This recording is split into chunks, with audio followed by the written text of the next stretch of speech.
the the onside kick, Flowers, misses picking it up or whatever. Dak gets hot. We can't cover receivers no more. It's like, bro, what are you doing out there? What is going on? And the fact that that we won, I mean, that's great. I'm happy I'm like I said, I'm very happy we won, but it still felt like a loss.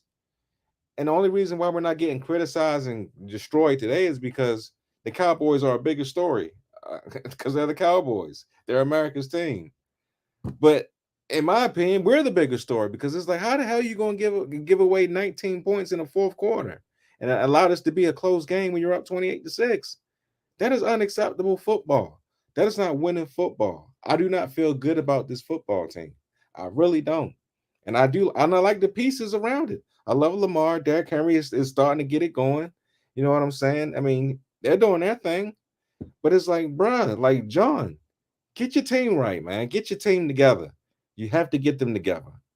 Now, did they make some good plays on Sunday's game? Yes. Do I see some improvement on certain things? Sure. But it's like, bro, it's like, can we not do that? Can we hold on to a lead comfortably if we're beating the hell out of them? It's ridiculous. So, hopefully, we play the Bills next week. We'll say I'll say my prediction for prediction time, but I'm like I said, I'm just not feeling too great about this team at this moment of the season. It could change later on, depending on what they do. But as of right now, they got to get it together. They have to get it together. And Justin Tucker, I said what I said last night. I'm not going to repeat it on these airwaves, but he got to get it together as well. But the floor is yours, gentlemen. Real quick, before you go, Dre, I do have one more piece of news, Raj. It is a special day for a special person that you love so much. It is a birthday for your reigning defending head coach of your Baltimore Ravens. Give it up, John Harbaugh. Happy birthday from the Flex Zone. Oh, joy. Happy birthday to you, John. Super Bowl winning head coach. We love you. You're going to be a future Hall of Famer. Yes. Give it up to our great head coach, John Harbaugh. We love you from here from the Flex Zone. Go ahead, Trey. You know what? Happy birthday to John Harbaugh, but also about the game overall. I mean, we knew we knew the Ravens would win this football game, but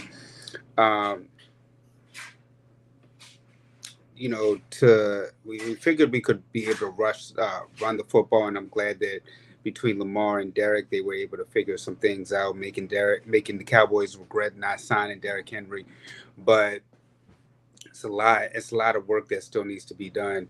Of course, the same issues we've been talking about, offensive line.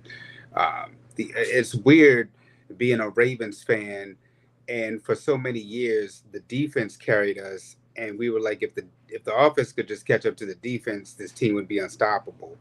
And now it's the opposite. The offense is like giving us leads, and then the defense just seems to blow them. Like, can you imagine if Ray Lewis, Ed Reed, Terrell Suggs, like them boys had the type of leads that this offense gives you? This is the stuff that they dreamed for, and now they get these leads, and then the defense blows it, and then you kind of got to blame it a little bit on the offense too, because the offense is like, you got to at least score something to stop the bleeding. But offensively, what can you do? Because right now, I mean, I had a conversation with our friend of the show, Paul, and he was saying, like, man, they might want to think about trading Justin Tucker. And I'm like, I don't think it's time to get rid of JT yet. I think he's earned his time to be able to get out of this slump. Like a baseball player or a shooter, you may have a bad streak, but I think that he's earned himself time to at least get out of it. But if he keeps missing, yes, it might be time to think about drafting a new kicker, because when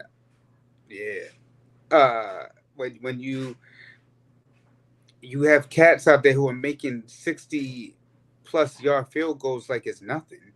So I don't I don't think it's time for that. But like Rod said, I mean, the fact that if you're up 28-6, and in the previous week you were up by 10, and then you almost blew this lead. It's pause for concern when you get ready to take on teams like Buffalo, who you just saw annihilated the Jaguars. You see a team like the the Bengals, who are going to come in desperate because they're 0-3 right now.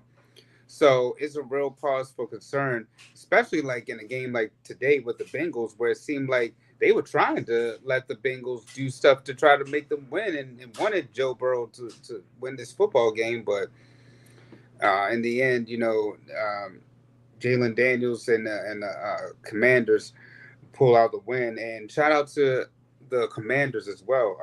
91.3 completion percentage with a minimum of 20 attempts for Jalen Daniels. So, and that's the highest out of for all rookies in the NFL history. So, shout out to the Washington Commanders for their victory today. But as far as the Ravens go, though, it's like Rod said, it's real concerning when you want to take on other teams, and we have a very hard schedule.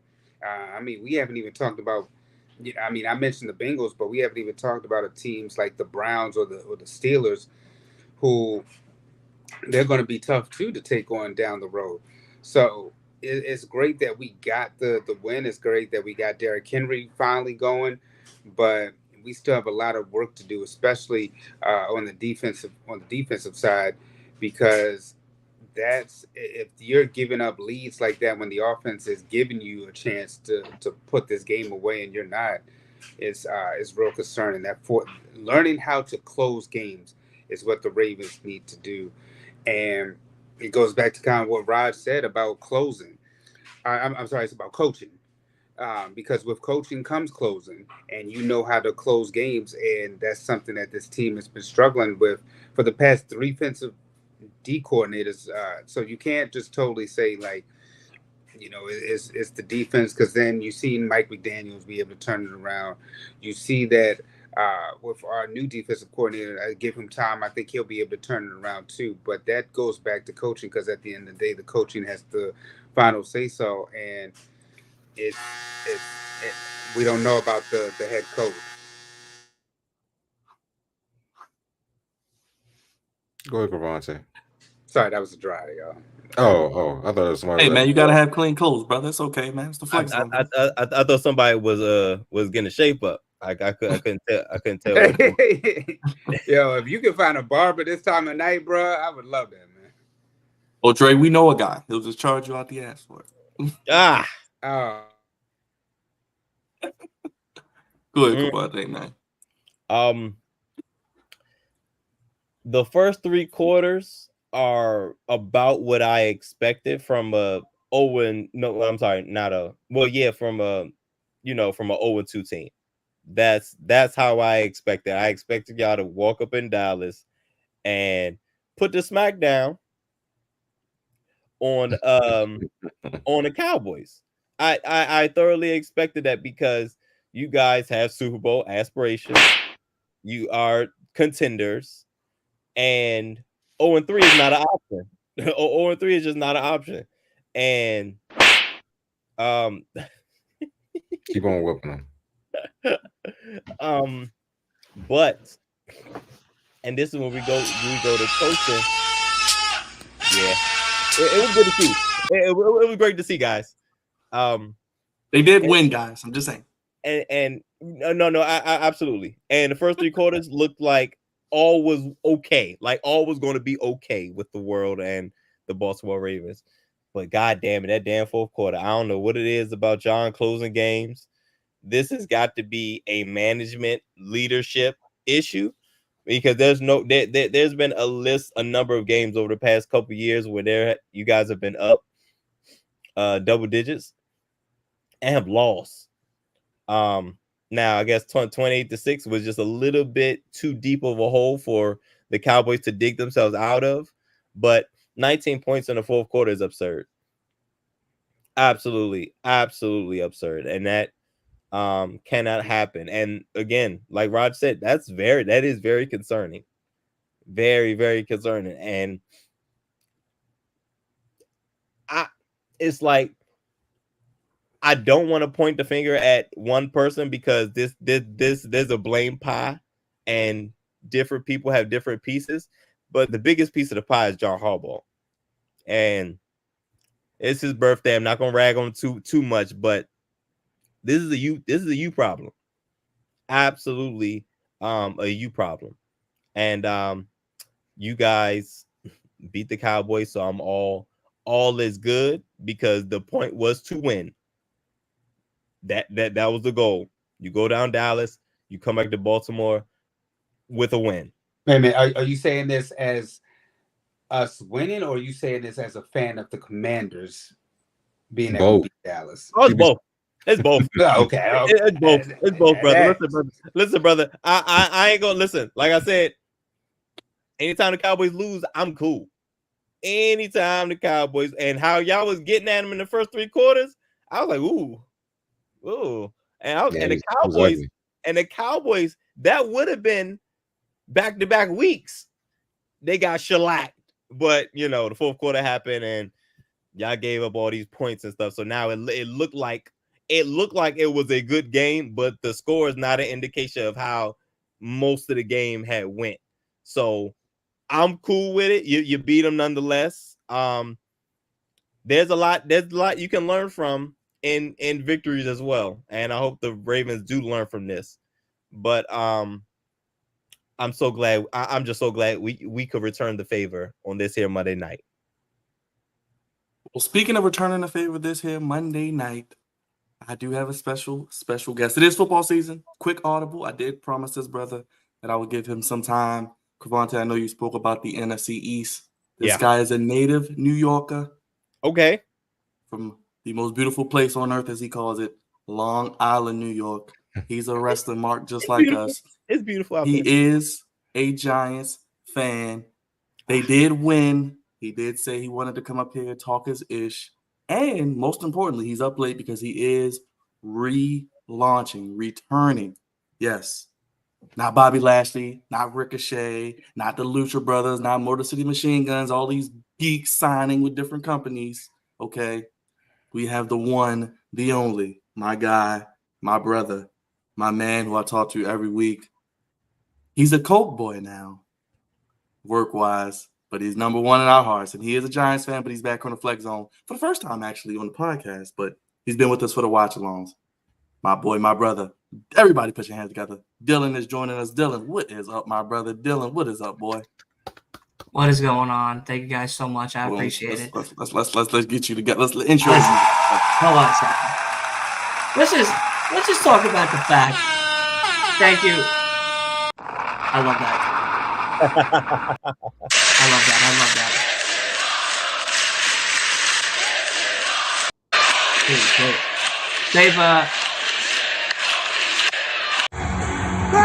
One big son of a bitch!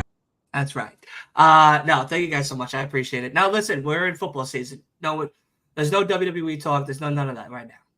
Because right now, I need to complain. It's a nice hat, by the way. It's a nice hat and a nice mustache. Thank you. I'm growing it up. I'm trying some new shit. You know what I mean? I'm trying some new shit. I got the hymns going. You know what I mean? I'm doing the whole bit. I got the whole, subscription. It's really popping over here. No, but the Giants. All right, we finally got a win, which is exciting. We don't feel as bad as we've been looking with that 4-year extension, $160 million for the dodo bird, the blue-eyed native, Daniel Jones, the absolute loose cannon that doesn't know if he's Joe Namath or just another Tim Tebow wannabe each and every time he gets onto that field. It's really embarrassing as a Giants fan to see this person play for one of my favorite teams, at least in this sports category. Luckily we won, I'm going over a lot of the numbers. Daniel Jones, he finally threw 24, 34, 10, dividing that whole entire factor. 236 yards with 2 TDs against Deshaun Watson, which was 21 and 37, with the Browns defense that was really decent for somebody of the Giants caliber that has been showing nothing but just disappointment for the past 4 to 5 years, this offensive line has finally started to pick up maybe some type of flow. We'll see what happens come next week when Daniel Jones is unfortunately back on the field again. But listen, I think we're at a standstill with the fact that the first thing we need to work on is the defense. I feel like the Giants' defense throughout the past 4 to even 5 years since signing Daniel Jones has been absolutely atrocious. It has been wide open for passing, for running. Hell, the quarterback and the water boy could go through the defense right now. Seriously, it's really sad. It's really sad to see this. And honestly, like, I'm more concerned about fixing that first, even if Daniel Jones continuously shows a very negative career against the Giants with this brand new contract extension. And if it is, we do have that opportunity to opt out and fire him and let him go and possibly get somebody else, let DeVito, who was on for last season, start playing again, at least get us into conversation talk of a playoffs. I don't think it's a full playoff pull, but I think at least a conversation would be more than enough for the Giants to feel noteworthy. But again, I think if we kind of work on our defense, going to possibly Arch Manning, which we've all seen in college right now, throwing amazing 60 yards and more, getting him possibly down the road and having that revival of the Manning legacy that we loved so much come back to New York for a possibility of another Super Bowl would be really, really great. But I mean, we're looking at the lineup here. Cowboys, like I heard you guys talking before, I think the Cowboys got us. I'll be honest. I think the Cowboys might actually get the win on us on this one here. I don't think Daniel Jones, especially playing home, he has his head on straight for that. Seahawks game following it. Maybe we might come back for that one, Bengals, so on and so forth. But I think where we're at going into the Cowboys right now with the record, with the percentage throws, the touchdowns, and just the passing, as well as the rushing yards that we've been putting up these past couple of games, is not looking like a competition when it comes to someone with a legacy like the Cowboys. I got a question for you, Dylan. What do you think about Malik Neighbors so far? I think he's cool. I think he's good. I think that, again, it's really – I feel like our biggest thing that we need to focus on as the Giants is the defense first. I think the defense is probably one of the biggest Achilles heels that the Giants have in trying to keep the score at a reasonable pace, especially with the first game that we had. I mean, that was just I turned it off. Like, I was crying. There was sadness coming out of me from Long Island, screaming in pain, watching it. All right. Like, it was bad. Second game, same thing. The consistency of just not hitting those moves, not hitting the pockets for when it's coming to rushing, not hitting the pockets when it's coming to double coverage, triple coverage, even just coverage in general, playing cover man, cover one, cover two. Like, nothing was really working out for us. And the quarterback himself is just, I don't know where he's playing. I think he thinks he's in like Florida or something, because he's not playing in New York. That's for sure. Clearly. And we've seen it for the past few years with him prior to this season. All right, let me ask you this then, because you refer to your quarterback a lot. Yeah. Do you think two-part question? Yeah, do you think it was a mistake to keep Daniel Jones over Saquon Barkley? Yes. And do you see Brian Daboll getting fired after this season, or do you see them keeping Brian Daboll, being that they may move on to another quarterback in the future? If we do move on to another quarterback, which I hope and pray for every night, listen, I'm being honest here. All right? I mean, like, Byron I love knows. the honesty, man. Byron knows me. Like, it's true. It's bad. And this is a 5. This is a 5 at 11:30. So. Yeah. No, this is a 5 at 11:30. Yeah, I think maybe there's definitely conversations of it. Absolutely, of getting a new head coach, for sure. I think that if we are going to let Neighbors stay on and lose Daniel Jones and start moving up Locke and moving up DeVito and maybe getting a new third string, then I think the next step is possibly replacing the head coach after that. Because again, besides the quarterback, it is the defense. The offensive line isn't also protecting the quarterback. So it's all on all fronts here. It's not just, as much as I might like to rag on the quarterback, it is on all fronts. But I think the biggest, besides the defense, the second biggest thing that we need to fix is that quarterback. Quarterback sucks. What do you think exactly may have happened? Because you guys did make the playoffs. Dable got coach of the year. It seemed like there was a turn for Daniel Jones. And then you just see now that he's gotten the money, it just hasn't panned out. So comfortability. Are you blaming more so on Daniel Jones' regression, or do you blame Dable? I blame them both evenly. I think that the comfortability of the $160 million contract and him willing to take that and not really reinvest it back into his team like someone that Brady did, taking that salary cut when he was still playing and reinvesting it back into the Patriots or what team he was playing for. I'm sorry, the Bucs at the time. I think that was a big comfortability thing for him, where he believed that he was doing that progression, that he deserved this 4-year extension. And we've seen it, that comfortable status for him. And I think that the coach as well hasn't really been pressuring or just really laying into his team the way he should be as a head coach.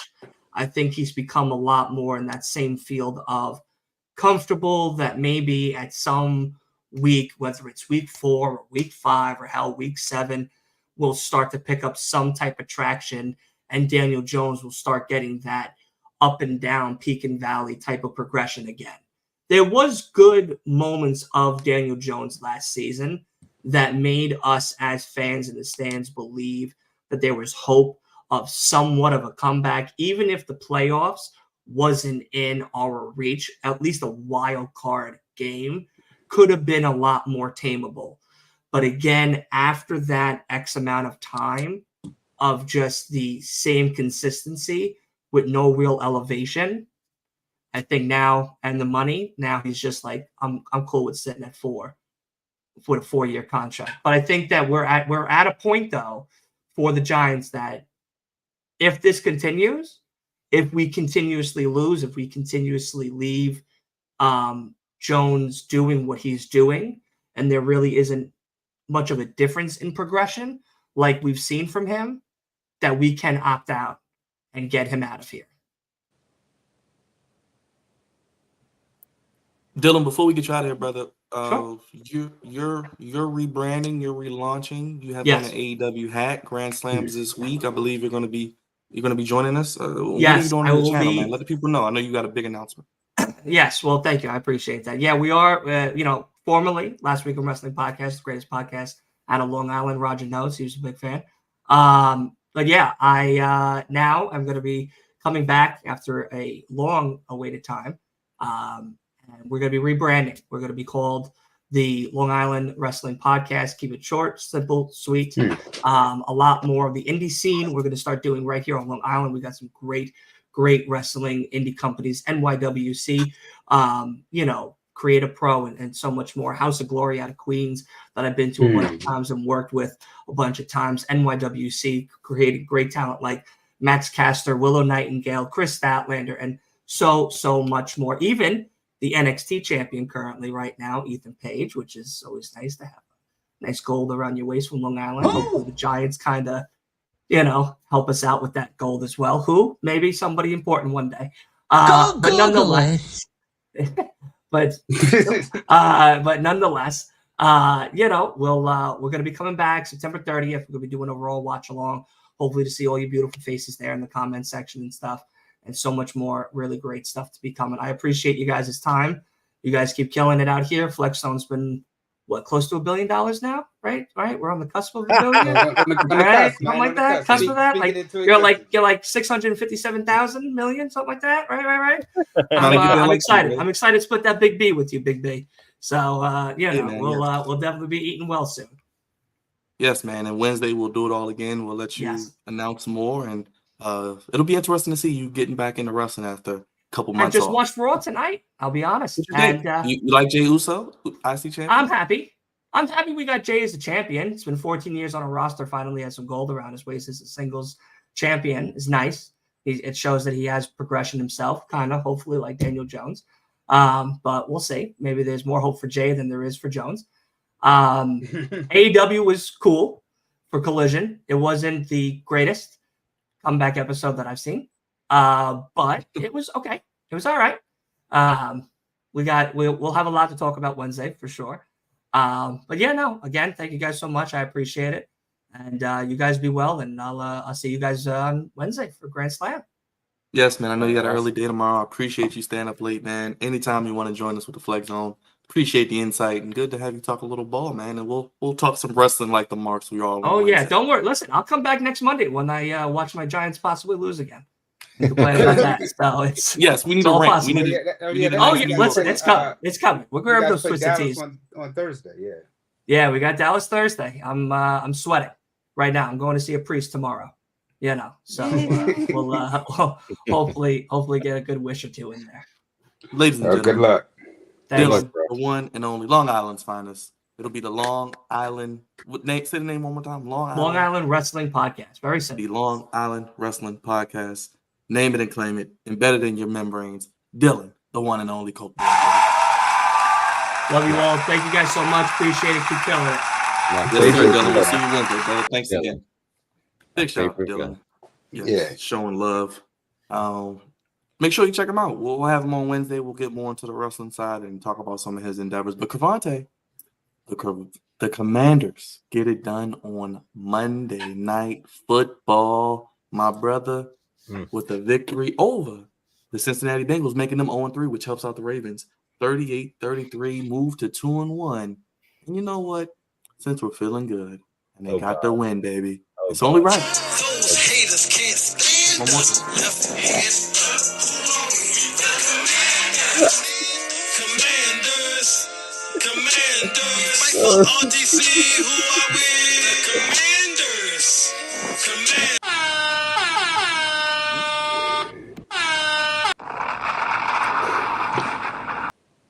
How you feeling, Cavante? I feel good, man. I like surprises like this. Jaden Daniels looks as advertised. Dre said it earlier, man. When you got your guy, my God, this how y'all feel all the time? Like, this is crazy. He is as advertised, and his completion percentage just keeps getting crazier, and it's not like he's dinking and dunking. He's throwing the ball down the field. He has two really great passes to Terry McLaurin, and the last one being a touchdown that he just dropped right in the bread basket. And I'm like, I have a quarterback. This is crazy. Running game, looking amazing. Hopefully Austin Eckler is okay. Mark. So yeah, I'm hoping Austin Eckler is okay, because the tandem between him and Brian Robinson is really, really good. Offensive line, I've been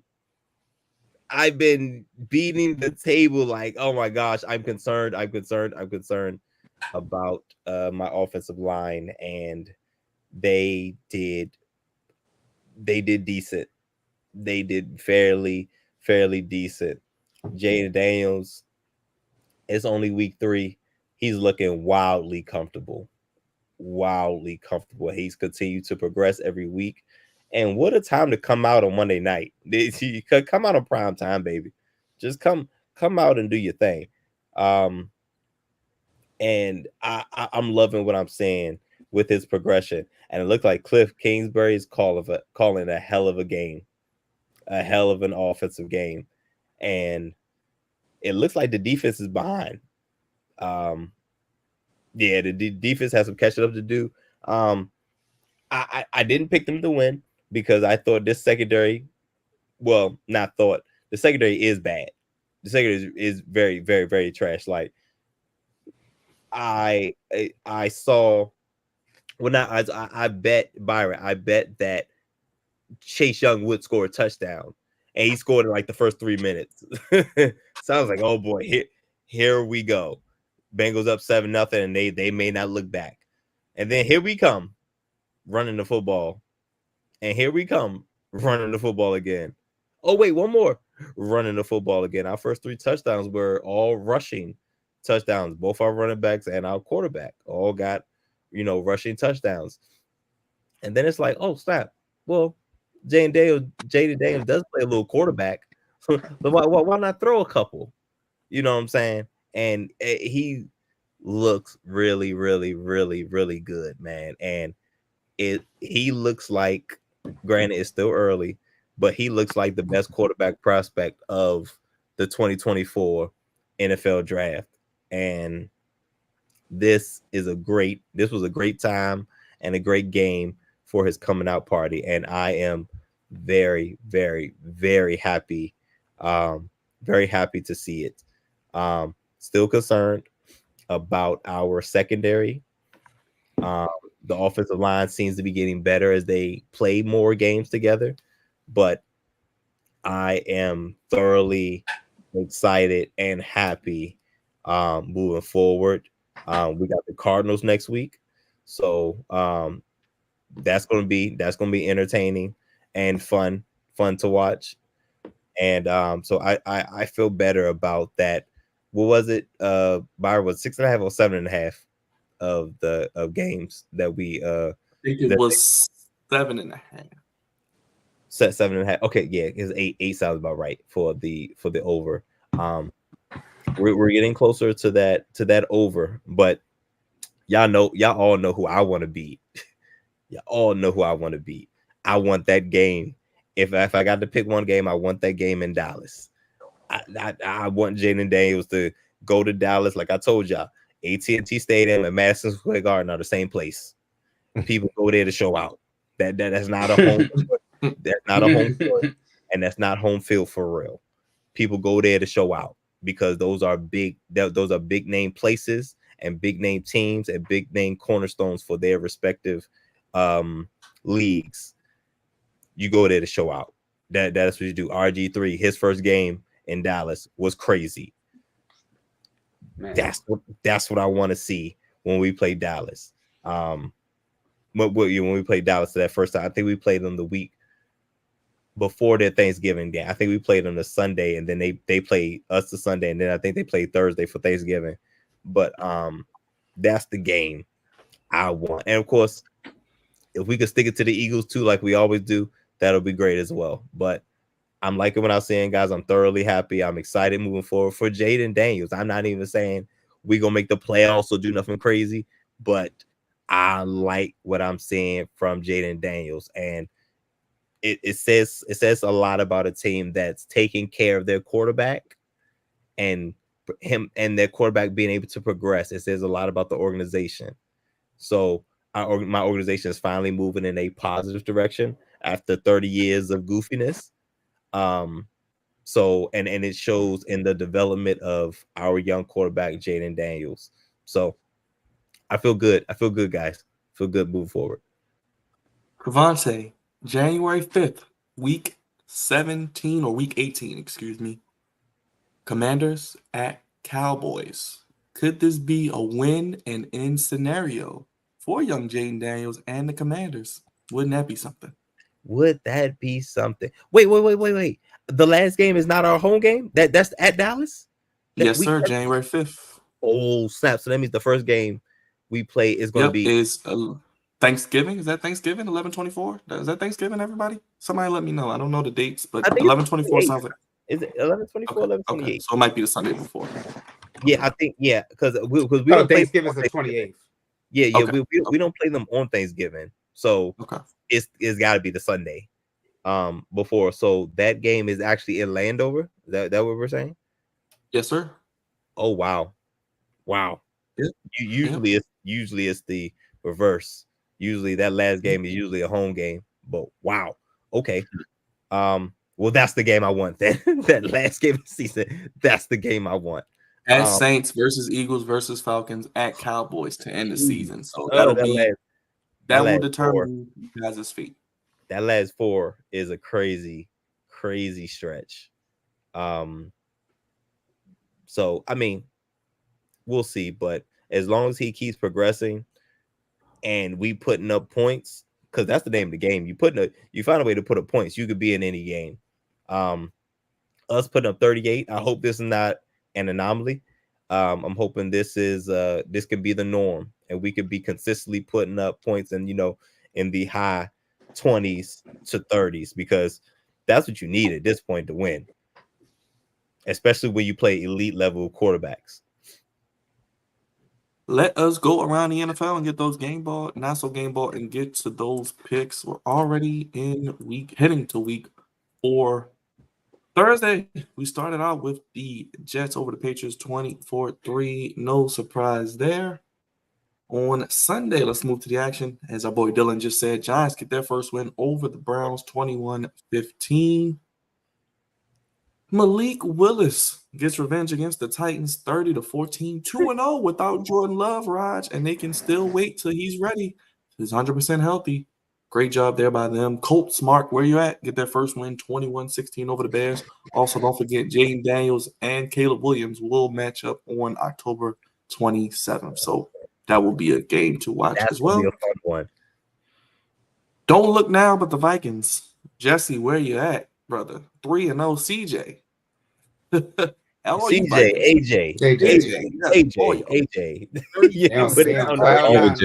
All the J's, yo. 34-7. CJ Stroud, maybe the worst game of his young career with a lot of interceptions. Eagles held on. I picked them to win 15-12. Really no quarter. Like Raj said yesterday, he scored all the points in the fourth quarter. They walk away with the win 15-12 over the Saints. No charges. Told you guys, Steelers, man, 3-0. 20. I mean, Justin Fields, he's looking like the guy we kind of thought he'd be when he was drafted, Cavante. Getting better and better every week, man. Indeed. And that Steelers defense is number 1 in the league for obvious reasons. He has an offensive coordinator that's believing in him and giving him an offense that fits. And Cavante, and I said this to Raj, I think yesterday. All of their offensive linemen are good, and they're all young on rookie deals, Cavante. Remember scouting all those guys, and look at them on the Steelers now. For sure. Our guy just got hurt, though. The right tackle. Is it Fashanu? I think Fashanu? Yeah, Troy.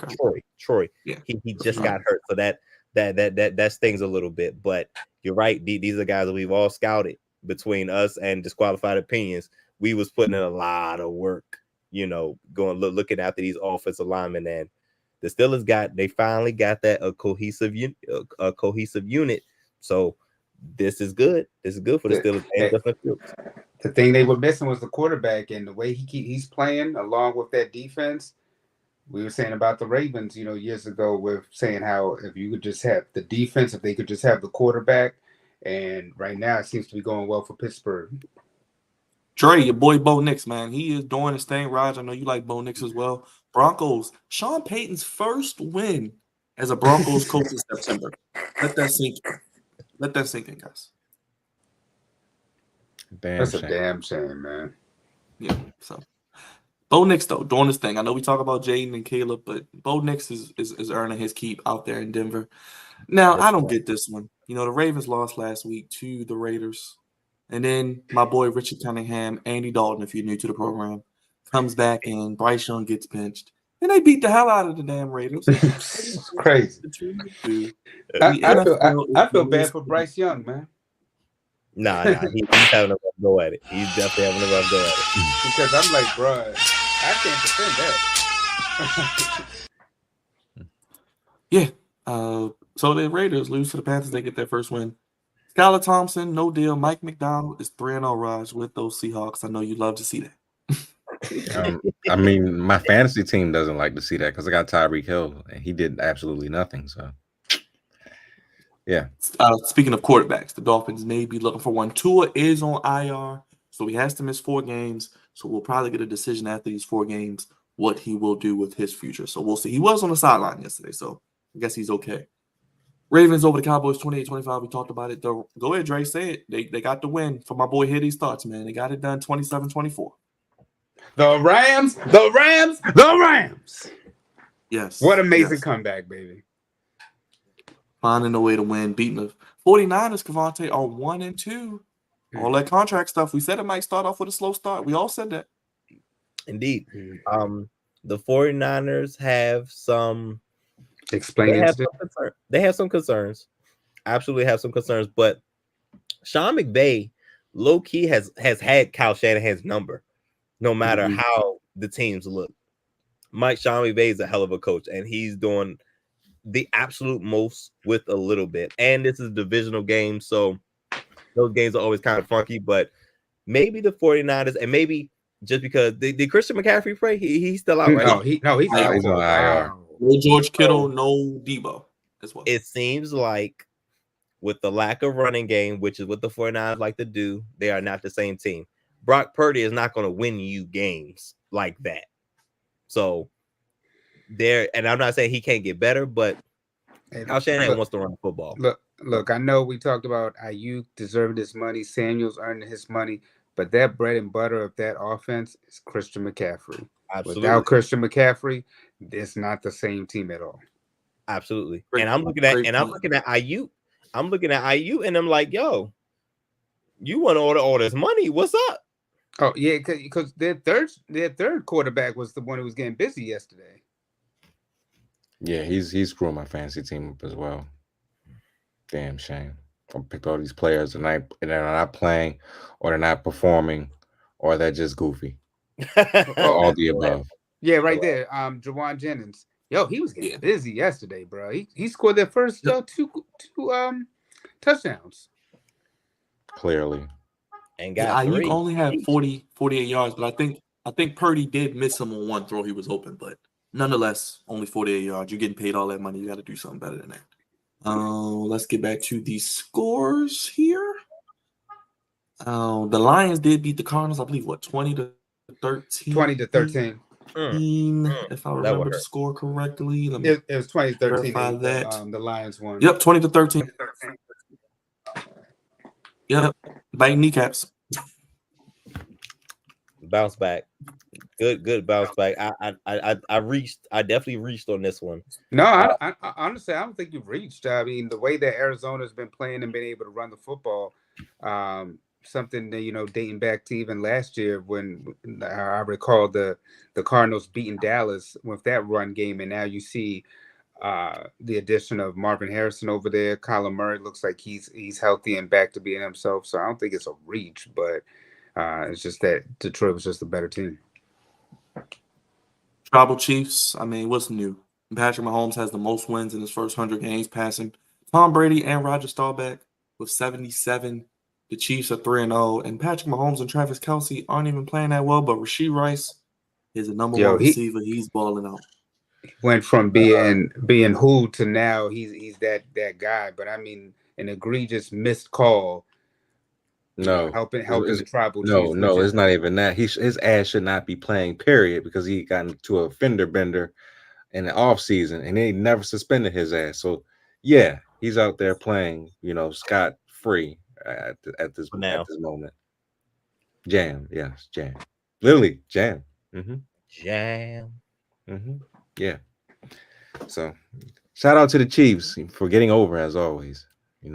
They're the new Patriots right now. Oh, jam. Yeah. That seems to be that seems to be them, like the Patriots. They're looking like the old school Patriots. They're getting all the calls. If it's even, that means it's a little over to the Chiefs or a little over to the Patriots. Break out your whooping sticks. What's his comment? Mark. Hey, yo. Clearly he is. Hey. There was an ass whooping on Monday night. We had a double hitter. The Jaguars, they bought the belts out. They beat up the Jaguars. They beat up Tony Khan. They beat up Shad Khan. 47-10. My I God. mean, they couldn't even switch to other programming because it's the only game on the network right now. But my goodness. The Jaguars, man. Trevor Lawrence They and paid the Fabio Commanders went all that money 38-33. for this. You know, we go have to said get this into before. that conversation. I said this before. We need to have a conversation about Trevor Lawrence. We need to have a conversation. Maybe not now, but soon. we go. This is year 3 Yes. or year Yes. 4. It's year 4, I think. Oh, So yeah. It's got to be. So it's not year 4 because he got the extension. Yeah. it's So year 4. this is 4. Like this Yeah, is this is currently year 4. 4. So typically we give it. Well, let the media tell it, but we typically give 3 years to judge a draft, but we be judging drafts a year after sometimes. But I think 3 years is a good sample size. Trevor Lawrence is not. He doesn't seem like he's it, and he seemed like he was a perfect prospect, damn near coming out of Clemson, like John Elway, Andrew Luck, perfect as a prospect, and he is just. And granted, year one, we'll give him that with Urban Liar. Hey, lay off the Urban Liar, man. We'll He give was a him liar, that. that's why. We'll give him that. But my gosh, with Doug Peterson, things supposed to get better. And he out of there. He out of there. He getting fired. Dang. Well, He's got to go because they going to Head coach definitely walk. say it's the head coach before the quarterback, which So, is a shame. But that is a conversation that needs to be had about Fabio, especially now that he's like the 3rd highest paid quarterback or something like that. Go ahead, Raj. Game ball, not so game ball. While you get your laughs. The mark is on fire, man. That shit is hilarious.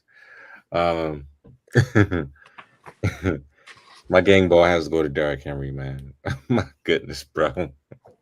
He stiff armed the hell out of that one Cowboy player, bro. I was like, God. That's one big son of a bitch. This is exactly what I was thinking too. All meat, man. Like he was throwing niggas, he was stiff arming dudes. That shit was hilarious, bro. I was in the stadium cracking up. I was like, no, he is not. Literally throwing dudes left and right, whooping ass out there. A monster among men. Yes, Bo Derrick Henry gets my game ball. Derrick. The dogs was barking. And they was playing, the funny thing was they was playing Michael Irvin in the first and fourth quarter of that game too. He was talking that goofiness as always. But yeah, man, Bo Derrick Henry was awesome yesterday in his full potential of what he could be with this team. Yeah. Can I add this real quick, Raj? Since you're talking about Derrick Henry, I don't know if you were listening to the announcers, but this man's diet is insane. Yes, he puts about $250,000 in his body, I think. $250,000 into his body. No gluten, no artificial sugars, no dairy, no fried food. Right. And he eats either some type of avocado or banana on game day until after the game is when he really eats a big meal. Yes. He eats the offense. That's what he eats. That's his I'm meal. like, dude, how are you that big and you don't partake in none of that? It's insane. I mean that's what he does, bro. He's just big. He's just a big dude who's big just to be big. Just to be big and have braids. But yeah, like I said before, he gets my game ball for being big and throwing niggas around because that's what he does for a living. But my not so game ball, it has to go to it has to go to Trevor Lawrence and them boys tonight, man. My God, I didn't even watch the game, but every time I looked up, like the score just kept going up and up and up. I'm like, what the hell's going on? Then I tune in and I'm like, oh, this is what's happening. It's just Josh Allen is just going crazy right now, and y'all can't really do anything to stop them. As D said, it looked like AEW on Wednesday nights. Damn shame. which is god awful. But yeah, they get my not so game ball, man. I think the Jaguars are done as a whole team at this point. They need to rebuild this whole thing, blow it up. I'm not gonna say get rid of Trevor Lawrence just yet because they just gave him his contract. But yeah, the help around them is not what it's supposed to be. And judging from what they was a couple years ago, when they were pretty much like contenders, now they just getting their asses kicked. Seem like every week. So yeah, it's pretty bad in Jackson. Go ahead, Jersey Dre. Oh, real quick, DeMar Hamlin, first career interception apropos happens on Monday night, the same night where he went into cardiac arrest. And ironically, the Bengals also playing at the same time, the team he had the incident against. So funny how that worked out. Yeah, and before you go, Dre, it is funny because yeah, now the Jaguars are in cardiac arrest. But whatever. Wow. Go ahead, Dre. Go ahead, my good fella. Good fella. Book Tony Khan. I don't know how you follow that, but so my I'm gonna say my not so game ball has got to go to Vegas because I don't understand how you have this big win against Baltimore last week, and then this week, it's like what the like I don't know what they were doing out there, but and so which reverts me to my game ball to Carolina because shout out to you for getting your first and only win of the season, but you saying it's gonna be the only one? Everybody usually in the NFL usually gets one. You're not gonna normally see a 0-16 season outside the Browns and the Lions, two losing organizations, but Carolina, you were very close. I was kind of rooting for it, but it is what it is. But this is it. They're gonna be one and done. They ain't winning nothing else. I don't care who they play. They could play the Giants, and I bet you that they would find a way to lose that football game. This organization is the worst one out of all of them. I mean, we got some other ones that have some questions, but this one is by far the worst. They just top to bottom. From the owner down, it's just horrible. I hope Bryce Young does get up out of there. And everybody keeps talking about Bryce Young going to the Dolphins. I would love to see that. If I know it's some controversy there, but hey, you got a head coach who loves to groom and get quarterbacks on right, and you see what he was able to do with Tua. I think he could do that with Bryce Young. And Bryce Young just needs a fresh start, similar to Justin Fields. You get a fresh Baker Mayfield is another one that comes to mind. You get a fresh start and a coach that believes in you. Sky's the limit. Sam Darnold too. Oh yeah. And speaking of great coaching, Kevin O'Connell from the Sean McVay, Shanahan tree, another good coach, man. Coaching matters, guys. Go ahead, Cravante. Start low and high. And what organization did he come from? Or did they come from? Raheem Morris too, Cravante. Let's add him again. Kyle Shanahan, Sean McVay, Kevin O'Connell, Matt LaFleur, all doing pretty well, in the Raheem NFL. Morris. And of course Raheem Morris, all from my organization at one point in time. And I think three of them was there at the same time, if I'm not mistaken, when Kyle Shanahan was the OC. Sean McVay was a tight ends coach, and O'Connell, I think, was the quarterback. He was helping with something. But my gosh, man, that sucked to continue to see their success. It's like, goddamn, we had them. We definitely had them. But Dre, you talk about bad organizations. Oh gosh. Hey yo, happy days are here again. Sunday, Monday, happy days. Tuesday, Wednesday, happy days. Thursday, Friday, happy days. Saturday, what a day. Come on, Cravante. No. Hey man, we can still use this gag, man. It might not be around much longer. Right. I know a thing or two about bad organizations and being bad from the owner down. And that is definitely the Panthers right now. And you can see in their terrible handling of Bryce Young. Dre, you was talking about wrote off the names of other quarterbacks that had fresh starts. We never seen one get one this fast. We're talking like 19 games, and it's like, yeah, I'm done. And which he should be done, and he should want out. I don't know if he can you request a trade at this early in your career? I mean, I'm sure you can, but I mean, I wouldn't do that. you can't. It wouldn't surprise me with today's athletes. But anyway, not so game ball. I mean, how do you not give it to the Tampa Bay Buccaneers for just not getting off the bus?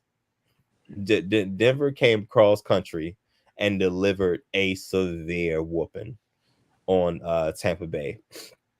And Tampa Bay just didn't get out of bed. They didn't get off the bus, didn't get out of bed, whatever you want to call it. They stay in Detroit, bro. They right. they never made it back from Detroit. But Denver jumped on them, and Tampa Bay just never recovered, never fought back.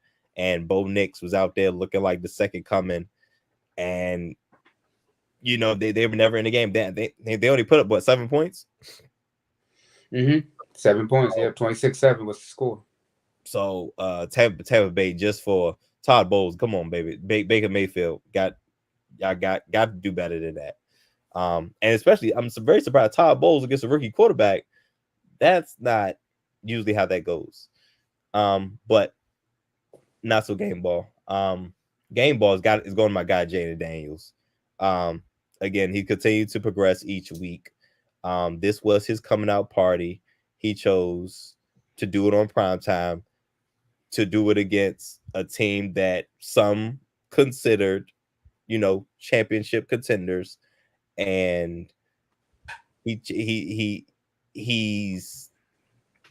progressing very well. I think he only had 2 incompletions the whole game, with 23 passes and 2 very nice deep passes to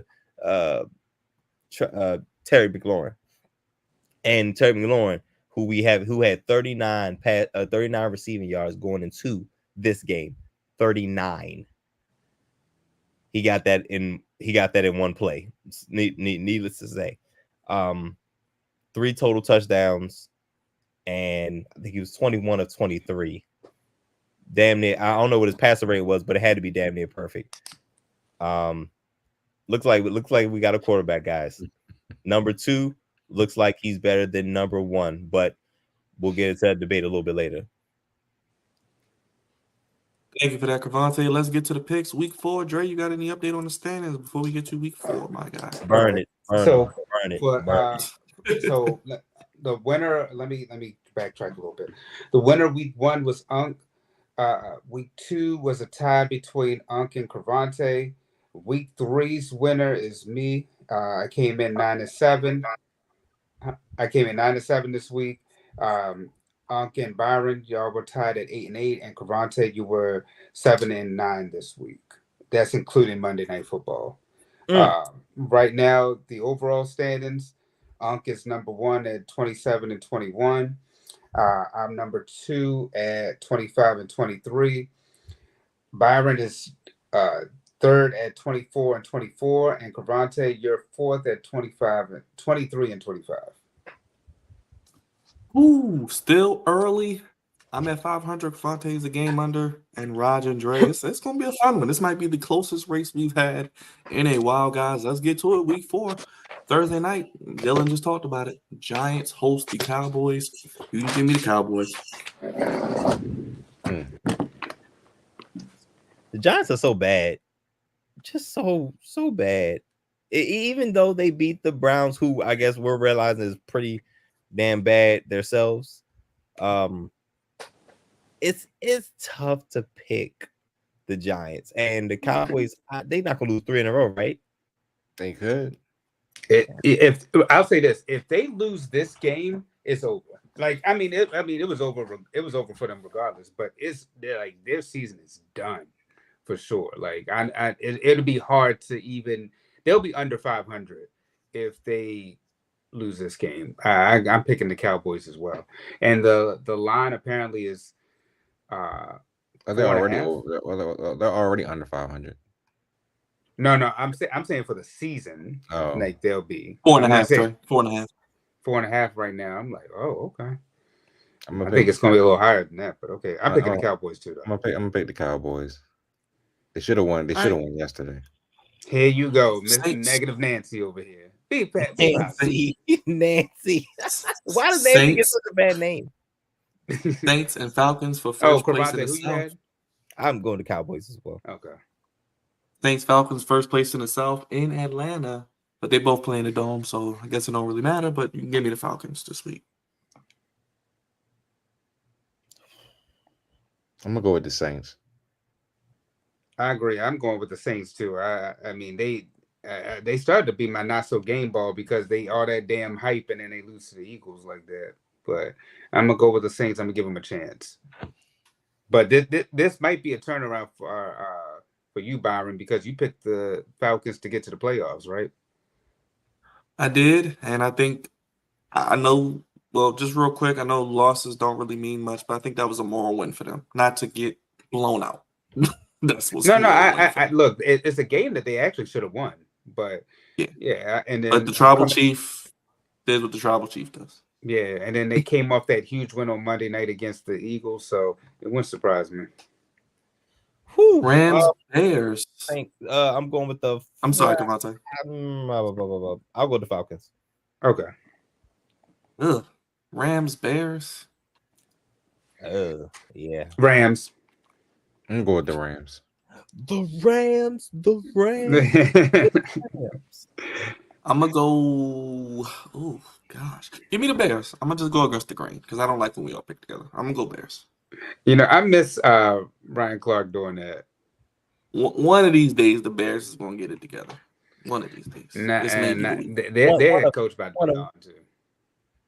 Now they need an offensive coach. He's that's out. a whole nother topic. He's definitely a dead coach walking. That's another topic for another day. But they need an offensive coach because they are underachieving. Vikings, undefeated Vikings go to Green Bay. Jordan Love may or may not play. I think this is where the fairy tale comes to an end for the Vikings. I think Green Bay wins. I do too. Picking the Green Bay. Because Sam Darnold's hurt, right? He's hurt, but the MRI is pending. But he did come back in the game, so we don't know. But I'm still. No, he's not. He has no structural damage to his knee. Okay. He'll be Oh, fine. he's good. He's good. Okay. Cool. This is a tough one because I'm gonna go with Minnesota. Actually, I think I'm going Minnesota as well. Whether Jordan Love plays or not, I don't think he's going to be 100%. And I think that if Sam Darnold's okay, I think the edge at quarterback goes to the Vikings. And this is a divisional game.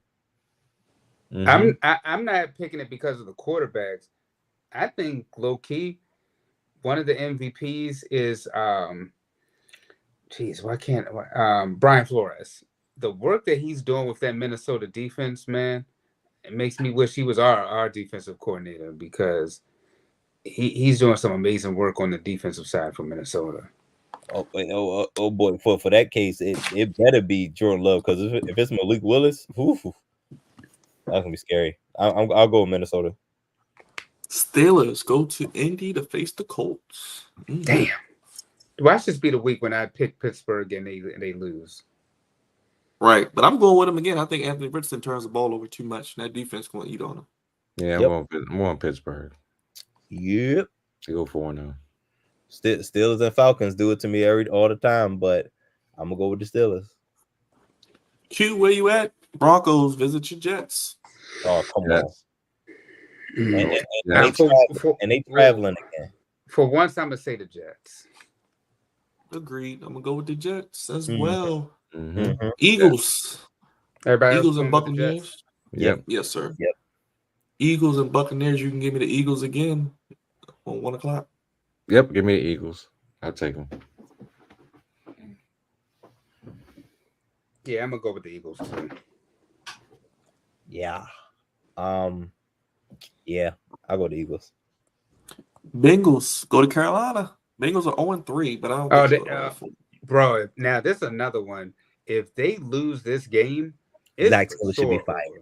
Zach Taylor It's- should be fired. It's for sure over. I'm going with the Bengals. Like they can't lose. Zach can't Taylor go should be on- fired on if four. they lose this game. Fired. Texans host the Jaguars. Jaguars could fall to 0-4. Come on, TJ, get back. Come on, Texans bounce back. Yeah, give Texans me Houston. Give me Houston for the dub. Agreed. We're going Houston. All right, Cavante. Commanders go to Arizona. How are you feeling, man? This could be a good one. Kyler and Jaden Daniels. I feel like Kyler's going to expose our secondary, and we may come back down to earth. But what's the point spread? 3.5. That's about 5.5. Yes, it's 3.5. It's 3.5. 50.5 over under. That's about what it would be for the home team. Okay. So it's not much of a difference. According to ESPN, it's saying 5.5, and the tickets are as low as $16. God damn. Oh well, there you go.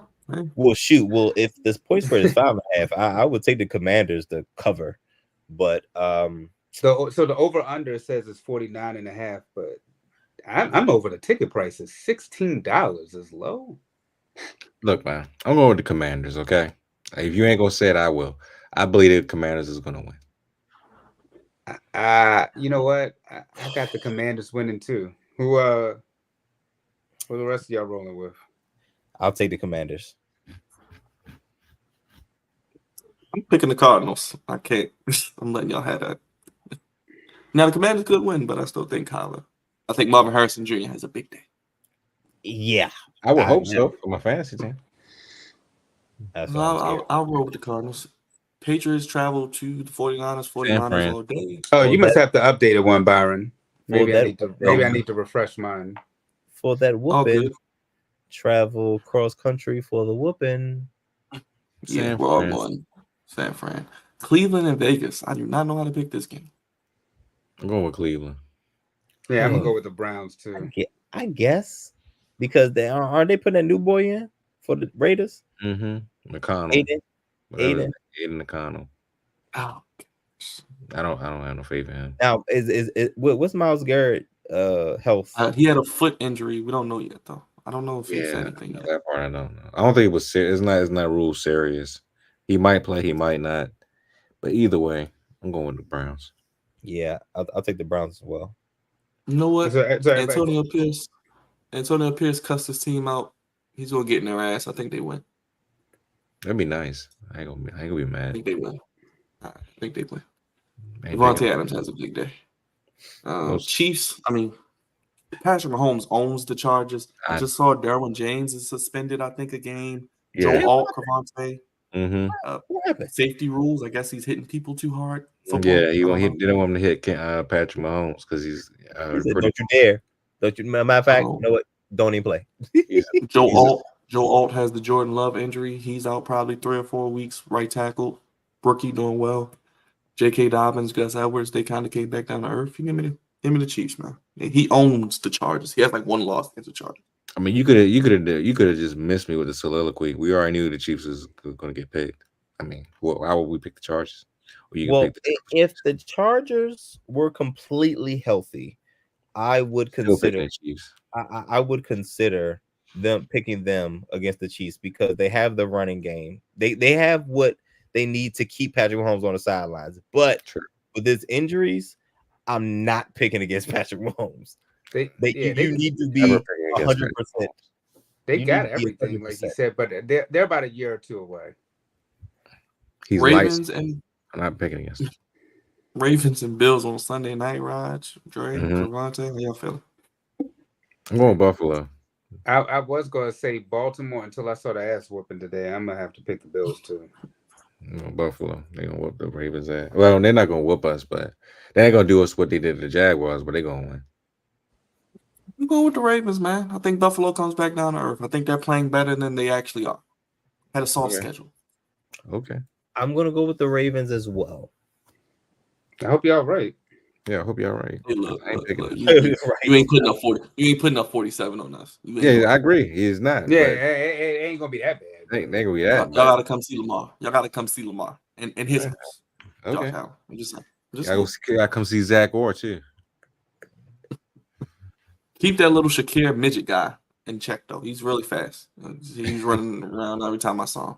Keep Another Monday night Anthony doubleheader. Wiggins on Tennessee. Anthony Wiggins. What's up with these Monday night double headers, by the way? He want more money, Dre. You know. Oh, is another Tennessee, is another doubleheader next week? Tennessee, Miami, which will be a snooze fest. I don't really know who wins that. Oh man, I'm going with Tennessee. Man. Yeah, I'm gonna go with the Titans as well. I picked the Titans and they let me down, but you know what? I'm picking the Titans too. I don't think.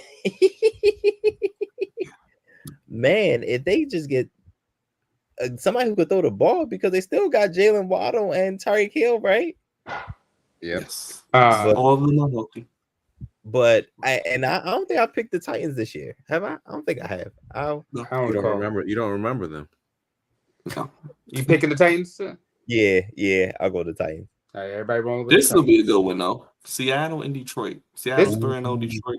This is when D would have been fun, you know, because how I say the Raiders, he likes to say the Titans a certain way. The Titans. You give me Detroit as well over Seattle. Yeah. I'll take Detroit as well. Just taking Detroit. Yep. Now, if it was in Seattle, that would have been something. That would have been nasty. Agreed. Well, the picks are tight. We'll see how it plays out. Cavante, you got Goofy for us, brother, before we get out of here? I do. Let's get to Cavante's Goofies of the Week. Gosh, something wrong here.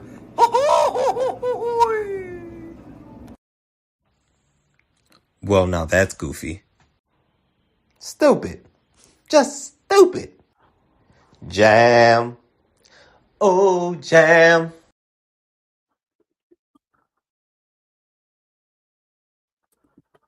Muted, brother. You muted. What a week, guys. What a week. Well, I'll just jump into it. Welcome to Goofies of the Week, sponsored by the Flex Zone. Appreciate you guys for giving me a little bit of time to let me tell the good people what I thought was goofy this week. I got a couple of them, but y'all know I deal with all levels of goofiness. I typically deal with the highest of the high because they're the fun ones to talk about. But I throw in a couple low ones every now and then, not every now and then, just to keep it fun. So I have two. And it was one that I thought about that I've been thinking about throughout the week. Well, and definitely the weekend, and one I just kind of came up with today. The first one, I saw a high-low, and I sent it to you guys on Instagram, and it was from was that Gridiron? It was from BR Gridiron, and it was actually a picture of the two pass interference calls. Well, one was a pass interference call, and one was a non-pass interference call. Both involving the Chiefs. And it was actually, let's see if I can pull it up. Actually, this. And RG3 posting in the middle, saying that was pass interference. And I think he is right. We were talking about it earlier that the Kansas City Chiefs have basically turned into the Patriots of the 2000s and I guess you could say the 2010s, where it seems like everything is going their way, and even when it looks like they're down, they still find a way to get back up. And if you guys remember last week, on the top of the picture is a matchup between the Kansas City Chiefs and Cincinnati Bengals, and that was actually, I want to say that was like a 4th and 15. Pretty much, if the Chiefs didn't get it, the Bengals were going to win. And Patrick Mahomes throws up a pass, and it was pass interference. He got there early, and rightfully called. And of course, you give Patrick Mahomes and the Kansas City Chiefs a new set of downs, they're going to make you pay. But the bottom one was a week 3 matchup between the Kansas City Chiefs and the Atlanta Falcons. And that that play was for the Falcons to, I want to say, to potentially take the lead. And it looks like he got there early, but guess what? It was not called. Excuse me. It was not called, and it's both are egregious. I mean, I'm sorry, not both, because one was called. I think both were equally obvious in the pass interference calls, and it just seems like I don't know what it is. I don't know what the refs, when they huddled up before the season started, I don't know if they was like, hey, we're not going to call pass interference as much, or the egregious ones we're going to let go. I don't know, but it's really interesting how they call, or should I say not call, pass interference. And it seems like, at least in these two situations, that the Kansas City Chiefs are benefiting on both ends of it. And I'm a Patrick Mahomes fan. And I want to see him track down Brady to be the greatest ever. I think he's in the GOAT conversation right now, honestly. But I hate to see things like this happen in order for him to reach that goal. Patrick Mahomes is great enough as he is. But getting assistance from the refs, and we've seen it over 20 plus years with Brady.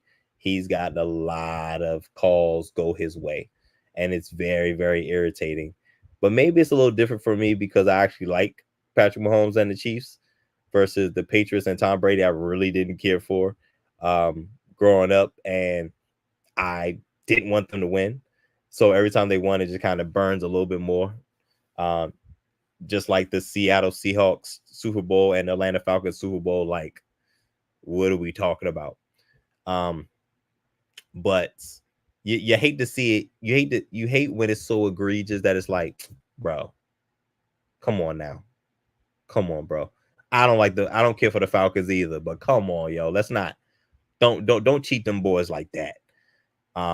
For the sake of Patrick Mahomes. I get it, but nah, come on. Let's not be egregious with it. So that's one. That's one goofy. And this last goofy, I sent to the group before the show started. And I just want to find it really quickly. Oh, and it was actually dealing with the Bengals and Commanders, ahead of the Bengals and Commanders matchup. Bengals cornerback Cam Taylor-Britt said on Yahoo Sports about Jaden Daniels and the Commanders. They keep it really simple for him. Nice college offense.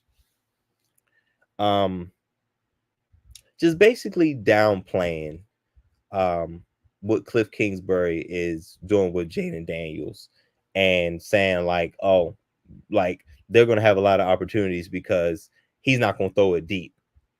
And not only did he throw it deep, he threw it deep a couple times. And your boy Cam Taylor was getting tagged up. He was getting tagged up out there. And this fits because they actually lost, and Jaden Daniels had the game of his very short career. This is just one of those instances where just keep your mouth shut. Don't poke the bear. Granted, you don't know how big this bear, the Jaden Daniels bear is, but don't poke the bear. Don't tug on Superman's cape. Don't feed the animals. You know all those signs and all those crazy things we see at the zoo. Don't do those things because they could come back to bite you, especially in this here NFL where crazy things happen all the time, and you don't want that for yourself because now you have to take some blame. Like Jaden Daniels probably looked at you, or maybe Cliff Kingsbury, or maybe even Coach Quinn could look at this as bulletin board material. And now you could propel Jaden Daniels to have an amazing game and maybe be on the smooth track to Rookie of the Year. And it all could be from you igniting a little flame in Jaden Daniels and it combusted. This is just one of those things where just keep your mouth shut. Say all the PC stuff. Oh, that's a really good team. They're very talented. It's going to be a good matchup. Don't step out there because it usually doesn't end well for the person that does step out there like that. Shout out to Jaden Daniels who carved up the Bengals defense, including Cam Taylor-Britt. And maybe, just maybe, he'll keep his mouth shut moving forward after this Monday night loss at home to fall to 0-3 in the AFC North. Good luck making the playoffs now. But those are my goofies of the week. Cam Taylor running his mouth to Jaden Daniels and the coaching staff for the Commanders, and the lack of PI calls for the Kansas City Chiefs. But not even lack of PI calls, them being able to benefit on the PI call and the non-PI call is kind of crazy and kind of egregious. I think we need to tighten up with that a little bit more. But y'all know my line. There's a thin line between goofy and great.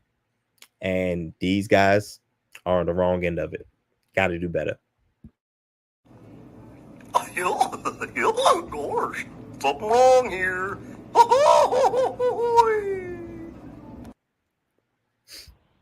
Stupid.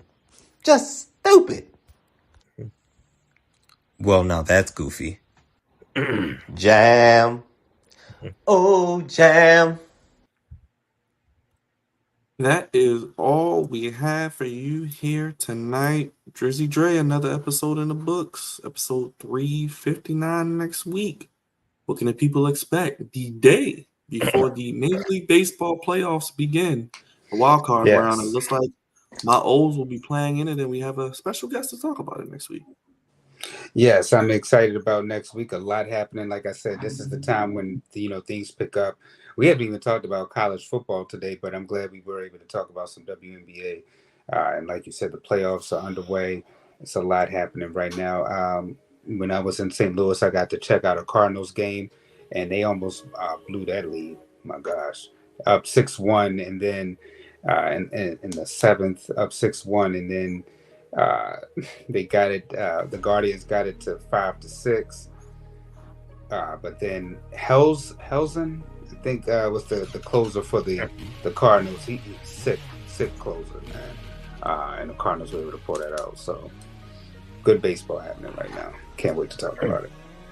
Yes, sir. Executive producer, the man on the screen, Andre Melton, Mr. Worldwide, not Pitbull, but Drizzy Dre, the Tribal Chief.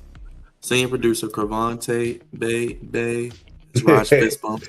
Cravante, you gotta be feeling good tonight, man. You gotta be feeling good, brother. The future's bright. Fireworks all around. Big Raj, social media. A lot going on the channel, man. It's about to be a cluster, frankly. That's all I'm gonna say. And you're on mute. Speaking of cluster, Franklin. Oh, joy. All I gotta say is just, all I have to say is just stay tuned. That's it. Yes, because this week we have AEW Grand Slam on Wednesday. Dylan, Raj, others will be here. Next week, it gets crazy. We got the show on Monday. We'll have Pigtown Sports. We'll talk more about that. Former baseball player, minor leaguer. Preview the baseball playoffs. Then Tuesday, probably the Orioles will be playing at some point. So we'll have a post-game show for that. Then that night, NXT debuts on the CW. And the vice presidential debate that night as well. Then that Wednesday, AEW as always. And then Bad Blood next week as well. So a lot coming up. Stay tuned. We'll be here. Previews. We got a post-game show this week, Raj, right? A late post-game show because they play late night. Yes. We have a lot of things coming. So like I said before, just stay tuned. Hit the like button, hit the subscribe button. And, if you want to, hit that super chat and donate to the channel if you would like. Yeah, man, it's gonna be a busy October. Probably our biggest month of the year. A lot of content coming out. Fast and Furious, Maryland content coming. Thank you for all the support on those videos. They got Indiana this week. They're undefeated, so we'll see what happens there. But Flex Zone Podcast, only place giving you sports how you want it, fellas. When you need When it. you need it. For Dre, for Cravante, for Raj, God's favorite host, signing off. Throw your ones up. Acknowledge the Hit It Sports Podcast table. Twitter, Instagram, the Flex Zone 1. Flex Zone Podcast on TikTok. Flex Zone 1 on Facebook. Of course, send those super chats in. Hit the like button. Subscribe. Vote on the poll. We out of here, y'all. Have a good night, everybody. And have a great week. But we'll see you on... you'll see me tomorrow. I got an Orioles video I'm working on as well. That'll be out tomorrow. And more content throughout the week. Stay tuned. Flex Zone Podcast. Good night. Peace.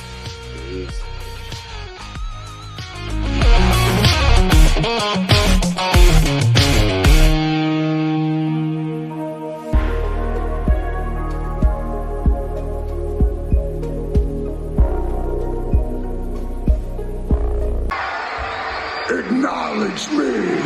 Whose house? Whose house? Finger licking good special. That's what I'm talking about.